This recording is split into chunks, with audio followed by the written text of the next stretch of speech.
Hi guys, magandang araw po. Sa video na ito guys, ibigay ko po sa inyo ang aking personal na opinion regarding kung maganda ba ang Australia para sa amin, sa akin, ng asawa ko at family ko. Before tayo guys magsimula, magpapasalamat muna po ako sa inyong lahat, sa inyong walang sawang panonood at suporta sa channel ko. Thank you so much. No? So kung bago lang kayo sa channel ko at gusto nyo ang video na ito, paki-like lang po, share, and huwag kalimutang mag-subscribe. Okay, so ang tanong, maganda ba ang Australia? Depende po yun sa tao na tinatanong mo. Pero para sa akin at saka sa asawa ko at family ko dito na citizen na dito sa Australia, super ganda. Hindi lang ang lugar, mga tao, pati po ang government. Bakit ko nasasabi? Punta muna tayo sa lugar. Ang Australia po ay isang nation na napuntahan ko na malinis. Wala masyadong basura or kaunti lang sa paligid. Ang mga damo may nag-aalaga, tinitrim talaga. At saka wala ditong masyadong mga pulubi. I'm not saying na ayaw ko sa mga pulubi, pero compared sa ibang nation dyan sa Pilipinas na maraming humingi ng mga pera na hindi naman iba pulubi, nakakainis din minsan guys. Mga badya, mga ganun, no? Dito wala. Kung mag-drive ka, mag-park ka ng sasakyan mo, and then walang tao magsasabi na okay, dito ka mag-park o hingin sa iyo ng pera, barker. Wala dito guys, bawal talaga. Number 2, walang brownout dito. Or may brownout siguro once in a blue moon, no?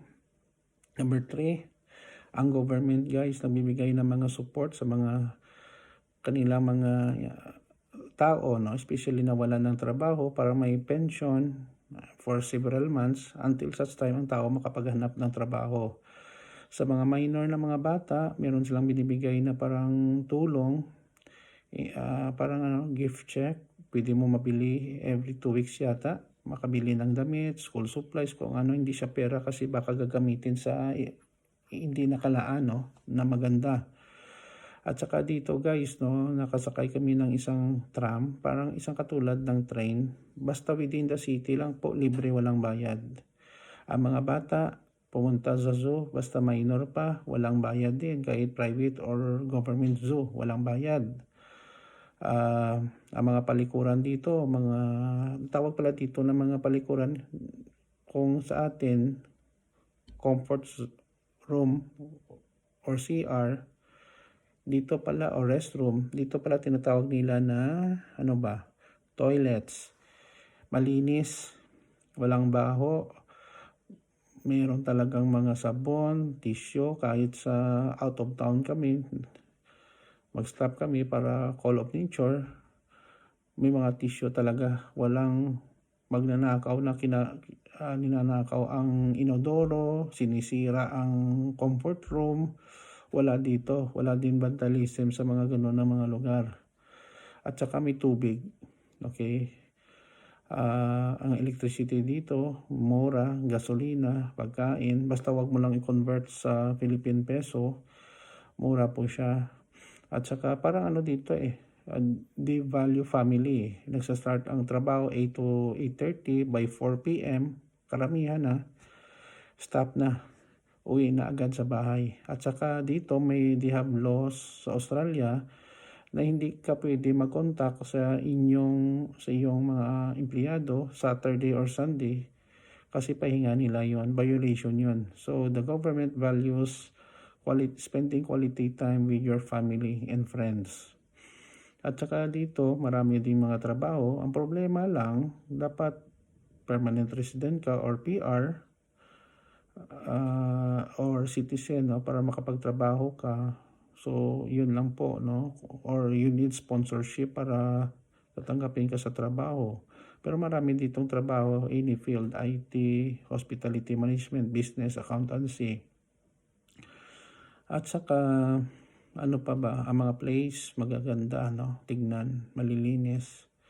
And then isa pa po, matutulungin ang mga tao. Mayroon din ang mga disadvantage dito sa Australia.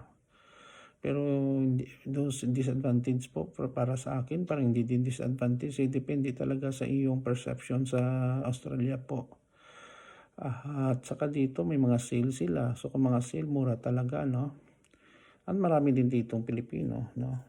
Yun lang po, no, masasabi ko for almost 2 weeks or more than 2 weeks na nandito kami nagbabakasyon ng asawa ko sa Australia. So overall, I can say Australia is a good country to migrate or to live, no?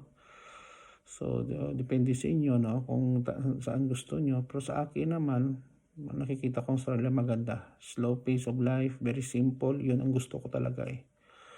Okay guys, so maraming salamat po sa inyong panonood. Huwag kalimutan po mag-subscribe, share, and like po. Kung may tanong kayo guys, leave lang po sa comment section. Kita-kita po tayo sa susunod na video guys. Ito naman po kaibigan nyo si Jake. Paalam muna. Bye-bye. Love you all. Ingat po tayo palagi guys.